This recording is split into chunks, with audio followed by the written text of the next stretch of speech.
Kung ang tao masakit mo ato sa doktor, iya.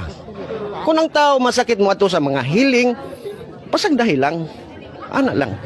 Kaya ang atong gobyerno, sa tinuod lang yung pagka-istorya. Unsay ka-istorya ninyo sa atong gobyerno? May polos.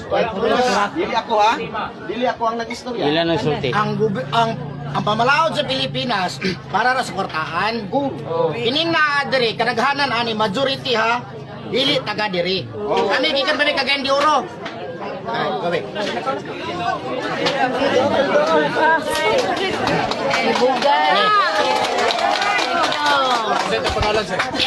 Ronel Mohoniag Jr. Gikan sa Cagayan de Oro. Niabot mi diri atong kadlawon sa Lunes. Pamasin nga unta matagaan og kaayuhan. Karon magabot na mo diri kasubo ang among nabtan. Kay lagi daw sa to say nga ang DOH og ang iparanggal ang istorya ha, dili magidiwit sa tong kontra. Daggo ko negosante. Kay pinakauna dili nila gusto nga diri ang tamo paingon kay di sila kagwarta man. Karon pag mingon sila na PhilHealth. Okay, public hospital na PhilHealth. Pagitag ba maagi haron ang tanan matambalan. Layo ba kay mi? Pero kung mingon mo karon nga magrally mi dire para lang sa kayon sa pasyente, larga. Walay problema.